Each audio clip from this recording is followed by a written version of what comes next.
사랑하는 형제자매 여러분, 주님의 이름으로 평안을 전합니다. 오늘 이 귀한 말씀을 듣기 위해 찾아오신 모든 분들의 삶에 하나님의 크신 은혜와 축복이 가득하기를 먼저 기도합니다. 우리가 나누는 이 이야기가 여러분의 마음에 깊은 울림과 위로를 주고 새로운 힘을 얻는 계기가 되기를 소망합니다. 이 은혜로운 메시지가 더 많은 이들에게 전달될 수 있도록 여러분의 구독과 공유는 하나님의 사랑을 전파하는 귀한 도구가 될 것입니다. 이 채널을 통해 주님의 말씀을 나누는 여정에 동참해 주심으로 우리 모두가 함께 영적인 성장을 이루어갈 수 있기를 바랍니다. 우리 인생을 흔히 경주해 마라톤에 비유하곤 합니다. 숨가쁘게 달려야 하는 길고 긴 여정.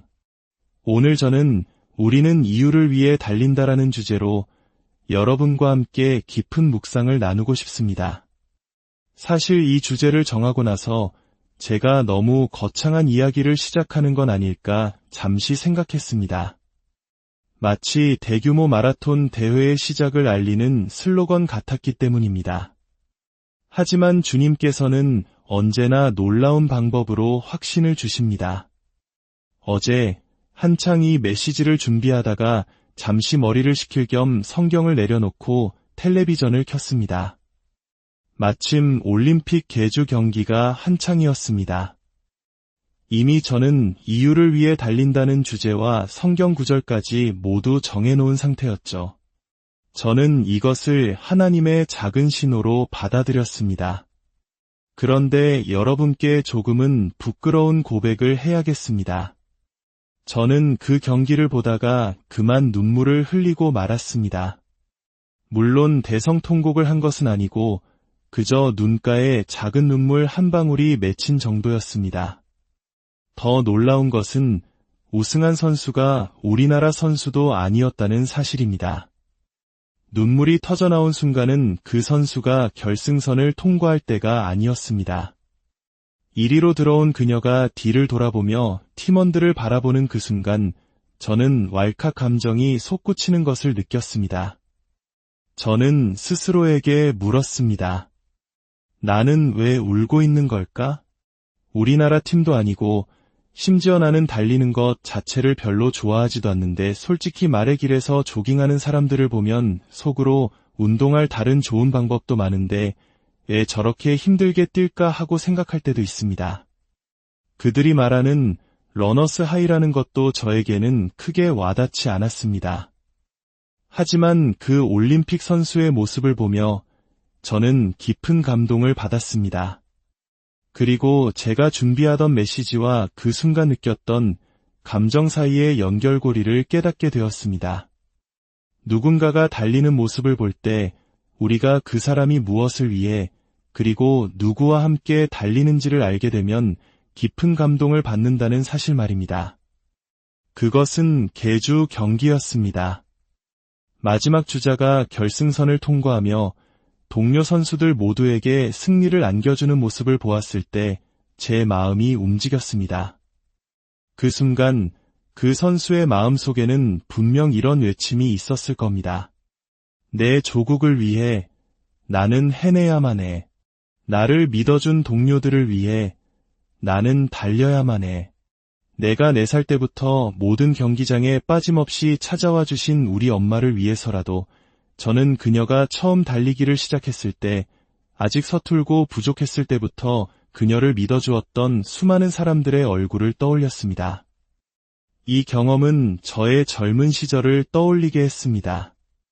제가 처음으로 사역을 시작했을 때의 일입니다. 당시 저에게는 지금과 같은 어떤 가시적인 재능이나 미래에 대한 확신이 전혀 없었습니다. 하지만 저와 함께 사역을 시작한 동료, 제 아내는 저를 믿어주었습니다. 그때 우리는 몇몇 동료들과 함께 여름 사역 프로그램을 기획하고 있었습니다. 저는 리더 역할을 어떻게 해야 할지 몰라 서툴기만 했습니다. 회의 중에 여름 사역의 주제를 무엇으로 할지 논의하게 되었습니다. 저는 모두의 의견을 듣고 싶었지만 의견은 좀처럼 하나로 모이지 않았습니다. 누군가는 이런 말을 했습니다.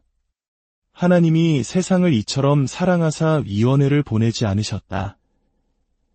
무언가를 이루려면 결국 누군가는 결정을 내려야 한다는 뜻이었죠. 저는 고린도전서 9장의 말씀을 바탕으로 승리를 향해 달려라라는 주제를 제안했습니다. 그러자 한 사람이 말했습니다. 신앙생활은 경쟁이 아니잖아요. 이기는 것이 중요한 게 아닙니다. 또 다른 사람은 이렇게 말했습니다. 기독교인의 삶은 달리기보다는 산책에 더 가깝다고 생각해요. 한 명은 승리라는 단어에, 다른 한 명은 달리기라는 단어의 문제를 제기한 것입니다. 바로 그때 한 팀원이 제게 조용히 다가와 말했습니다. 우리를 이끌어주세요. 우리가 무엇을 해야 할지 알려주세요. 그 순간 저는 큰 깨달음을 얻었습니다. 확신에 차 있다면 때로는 모든 것을 다 알지 못해도 괜찮다는 것을요. 그녀의 그 한마디에 저는 용기를 얻어 외쳤습니다. 우리의 주제는 승리를 향해 달려라입니다. 그리고 우리는 첫 번째 사역지로 향했습니다. 5일 동안 승리를 향해 달려라라는 주제로 말씀을 전할 부품 꿈을 안고 도착했지만 그곳에는 아무도 없었습니다. 청소년 캠프에 등록한 아이들이 단 한 명도 오지 않은 것입니다. 저는 함께한 동료들을 바라보며 말했습니다. 당신, 전단지를 만들어요. 우리는 곧장마트로 달려가 승리를 향해 달려라라고 적힌 전단지 500장을 만들어 주차된 차들의 와이퍼에 꽂아두었습니다. 그 주가 끝날 무렵 25명의 아이들이 캠프에 모였습니다. 저는 마치 2만 5천 명 앞에서 설교하듯 열정적으로 말씀을 전했습니다. 왜냐하면 저의 사역은 언제나 성과를 위한 것이 아니라 뜨거운 열정에서 비롯되었기 때문입니다. 듣는 사람이 5명이든 5천 명이든 500만 명이든 저에게는 중요하지 않았습니다. 우리는 종종 무언가를 향해 열정적으로 달려가는 사람들을 볼 때 그들의 야망이 이룬 결과만을 보고 그 야망의 이유는 이해하지 못할 때가 많습니다. 저와 제 아내는 감사하게도 항상 달려가야 할 목표가 있었을 뿐만 아니라 함께 달려갈 사람이 곁에 있었습니다. 25년이 지난 지금도 올바른 동역자와 함께 달리고 있다는 사실을 생각하면 미소가 지어집니다. 올림픽 경기를 보며 눈물을 흘리던 순간 저는 이것이 하나님께서 제게 주시는 메시지임을 직감했습니다. 오늘 이 자리에 있는 분들 중에는 분명 지쳐있는 분들이 계실 겁니다. 다시 일어설 새로운 힘이 필요한 분들, 인생이라는 경주를 달리느라 혹은 그저 정신없이 사느라 탈진한 분들이 계실 겁니다. 사도 바울은 이렇게 말했습니다. 운동장에서 다름질하는 자들이 다 달릴지라도 오직 상을 받는 사람은 한 사람인 줄을 너희가 알지 못하느냐. 사실 우리 모두는 달리는 사람들입니다. 무언가로부터 도망치고 있거나 무언가를 향해 달려가고 있습니다. 성경을 보십시오. 거룩한 말씀 속에는 각기 다른 이유로 달렸던 수많은 인물들의 이야기가 가득합니다. 가장 유명한 주자를 꼽자면 아마 요나일 것입니다. 그는 하나님의 명령을 피해 도망쳤습니다. 모세는 어떻습니까? 그는 자신이 저지른 범죄가 발각되자 도망쳤습니다. 애굽의 왕자라는 신분을 버리고 멀리 도망쳐 양치기가 되었습니다. 야곱은 형에서를 피해 도망쳤습니다. 하지만 우리가 성경 속 달리는 자에 대해 이야기할 때 의외로 잘 떠올리지 않는 인물이 있습니다. 바로 다윗입니다. 다윗도 달렸습니다. 사무엘상 17장을 보면 어린 소년 다윗이 형들에게 음식을 가져다 주기 위해 전쟁터로 달려가는 장면이 나옵니다. 그리고 그곳에서 블레셋의 거인 장수 골리앗이 이스라엘 군대를 모욕하는 소리를 듣게 됩니다. 성경은 이렇게 기록합니다. 이스라엘 모든 사람이 그 사람을 보고 심히 두려워하여 그 앞에서 도망하매 다른 모든 이들이 두려움에 떨며 도망칠 때 다윗은 그들이 도망치는 그곳을 향해 달려갔습니다. 어떤 이들은 다윗이 철이 없었다고 순진했다고 말할지도 모릅니다. 하지만 저는 다윗이 이유를 위해 달렸다고 믿습니다. 어쩌면 그는 아직 거인에게서는 도망쳐야 한다는 세상의 지혜를 배울 만큼 충분히 나이를 먹지 않았기 때문에 달려갈 수 있었을 것입니다. 때로는 젊고 순진한 것이 하나님을 신뢰하는 데 큰 도움이 됩니다. 아무도 나타나지 않은 행사를 위해 전단지 500장을 만들어 차에 끼워 넣는 무모한 용기는 점기에 가능할지도 모릅니다. 지금의 저라면 누군가 내 차를 만졌다고 화를 내면 어떡하지? 법적인 문제가 생기면 어떡하지? 같은 걱정부터 했을 겁니다. 젊음은 우리를 달리게 합니다. 특별한 이유 없이도 집안을 뛰어다니는 아이들처럼 그저 넘치는 에너지 때문에 왜 안 돼? 그냥 달리고 싶으니까 라고 외치며 달릴 수 있는 시기가 있습니다. 때로는 우리의 신앙 여정에서 열정의 불을 지피는 것은 깊은 깨달음이 아니라 오히려 순진한 무지일 때가 있습니다. 아직 사람에게 상처받아 본 적이 없기에 의심 없이 사람을 믿고 관계 속으로 달려갑니다. 아직 실패를 경험해 본 적이 없기에 새로운 기회를 향해 달려갑니다. 점기 때문에 우리는 달립니다. 다윗은 골리앗을 향해서만 달린 것이 아닙니다.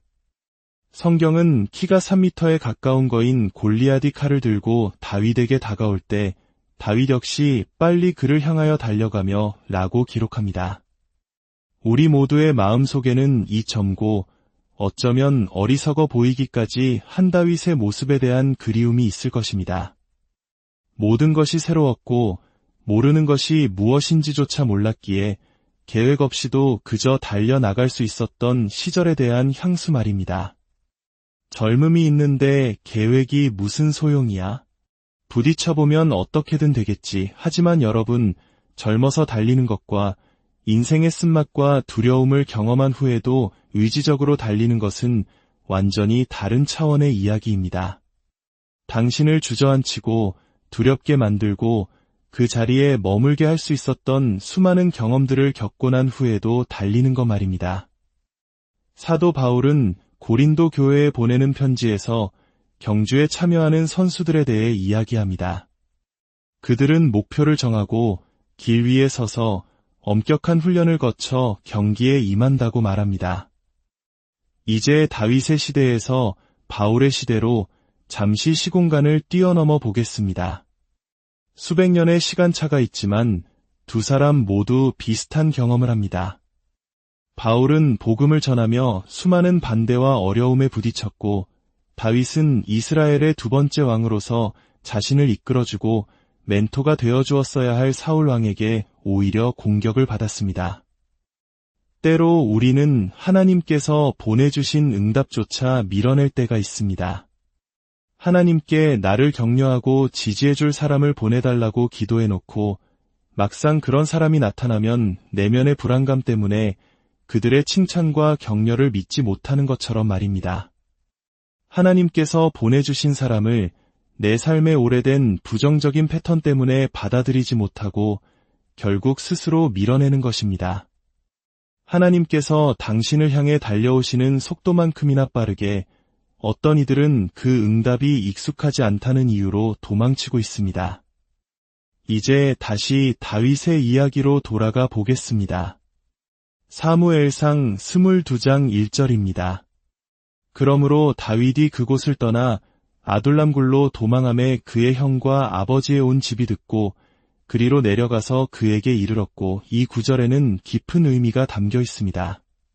다윗은 왕으로 부름받은 자였지만 지금 그는 동굴에 숨어 있습니다. 하나님께서 당신을 부르신 이름과 당신이 처한 현실이 서로 다를 때 우리는 얼마나 혼란스러운지요. 하나님께서는 당신을 자유로운 자라 부르시는데 당신의 습관은 여전히 중독된 자라고 소리칠 때 말입니다. 하나님께서는 당신을 사랑받는 자라 하시는데 당신의 감정은 외로움에 갇혀 있을 때 하나님은 당신을 택함받은 자라 하시는데 세상 속에서 소외감을 느낄 때 우리는 혼란에 빠집니다. 선지자 사무엘이 이새의 집에 와서 미래의 왕에게 기름을 부으려 할 때 다윗은 그 자리에 있지도 않았습니다. 그는 들판에서 양을 치고 있었습니다. 하지만 사무엘이 다른 아들들에게 기름을 부으려 할 때마다 기름은 흘러나오지 않았습니다. 어떤 주석가는 다윗이 나타날 때까지 기름병에 기름이 얼어붙어 있었다고 말합니다. 다윗이 왕관을 쫓아간 것이 아니라 왕관이 다윗을 쫓아온 것입니다. 이 사실이 여러분을 자유롭게 하기를 바랍니다. 하나님의 부르심을 받기 위해 특정 장소에 있어야만 하거나 특정 인물의 눈에 띄어야만 하는 것이 아닙니다. 다른 사람의 인정이 당신의 부르심을 진짜로 만드는 것이 아닙니다. 그들이 뭐라고 말하기 전부터 당신의 부르심은 이미 진짜였습니다. 제가 승리를 향해 달려라 캠프에 아무도 오지 않았을 때에도 말씀을 전하도록 기름 부음 받았던 것처럼 오늘 여러분 앞에서 말씀을 전하도록 기름 부음 받은 것처럼 말입니다. 변한 것은 오직 함께하는 사람들의 숫자일 뿐입니다. 우리가 스스로 선택해서 무언가를 향해 달려가는 것과 무언가에 쫓겨서 달리는 것은 다릅니다. 오늘 저는 목표를 향해 달려가는 사람들뿐만 아니라 무언가로부터 쫓기듯 달리는 사람들에게도 말씀을 전하고 싶습니다. 때로 우리 삶을 움직이는 진짜 동력은 우리가 달려가는 목표가 아니라 우리가 도망치고 있는 과거의 상처나 두려움일 때가 많습니다. 사무엘상 22장의 이야기가 중요한 이유는 왕인 다윗이 동굴에 있기 때문입니다. 그는 거인에게서 도망치는 것이 아닙니다. 하나님의 사명에서 도망치는 것도 아닙니다. 그는 자신을 죽이려는 사울 왕에게서 도망치고 있으며 역설적이게도 자신이 되어야 할 미래의 모습, 즉 왕이라는 정체성으로부터 도망치고 있는 것입니다. 원래대로라면 사울 왕은 다윗에게 왕국의 바통을 넘겨주어야 했습니다. 하지만 그는 바통을 넘겨주는 대신 그 바통으로 다윗의 머리를 내리치고 있었습니다. 우리 중 일부는 순탄하게 무언가를 물려받지 못했기 때문에 달려야만 했습니다. 우리에게 주어진 것이 오히려 위험했기 때문에 도망쳐야 했습니다. 어떤 이들은 무엇이 자신을 그토록 지치게 몰아붙이는지조차 깨닫지 못한 채 달리고 있습니다. 나는 왜 나 자신에게 이토록 가혹할까? 나는 왜 이렇게 쉽게 분노할까? 왜 모든 일이 잘 되어갈 때조차 잘못될 부분을 먼저 찾으려 할까? 인생의 어느 순간 멈춰서서 스스로에게 이런 질문을 던져보기 전까지는 그 이유를 알 수 없습니다. 그리고 깨닫게 됩니다. 내가 결코 제대로 건네받지 못했던 바통 때문에, 결코 존재하지 않았던 계주 경기 때문에 내 마음이 부서져 있었다는 것을, 한 번도 본 적 없는 것을 향해 달려가는 것은 어렵습니다. 부모님이 서로를 저주하는 모습만 보고 자랐다면 온전한 가정을 향해 달려가기가 어렵습니다. 끊임없이 스스로를 망가뜨리는 사람들만 보았다면 건강한 자아를 향해 달려가기가 어렵습니다. 다윗처럼 우리는 마땅히 달려가야 할 곳으로부터 오히려 도망치고 있는 자신을 발견합니다. 사울은 다윗을 도와야 했지만 그렇게 하지 않았습니다. 그래서 다윗은 동굴에 있습니다. 오늘 주님께서 이 말씀을 통해 누군가에게 분명히 말씀하십니다. 내가 지금 처한 장소가 하나님이 부르신 너의 정체성을 혼란스럽게 만들도록 내버려두지 마라. 당신은 지금 동굴에 있을지 모릅니다. 하지만 당신은 왕입니다. 당신은 지금 실패의 자리에 있을지 모릅니다. 하지만 당신은 하나님의 자녀입니다. 당신이 어디에 있든 당신이 누구인지를 잊지 마십시오. 당신의 경주는 아직 끝나지 않았습니다. 당신이 달려야 할 이유, 하나님께서 당신의 삶에 심어두신 그 거룩한 목적을 기억하십시오. 그 이유가 당신을 다시 일으켜 세우고 결승선을 통과할 때까지 달리게 할 것입니다. 사랑하는 형제자매 여러분, 오늘 말씀을 통해 여러분 각자가 달려야 할 이유를 다시 한번 발견하게 되기를 축복합니다. 여러분이 과거의 상처로부터 도망치는 경주를 멈추고 하나님께서 예비하신 영광의 면류관을 향해 달려가는 새로운 경주를 시작하기를 기도합니다. 여러분의 삶과 가정, 그리고 여러분이 발딛고 서 있는 모든 곳에 주님의 놀라운 평강과 회복의 은혜가 강물처럼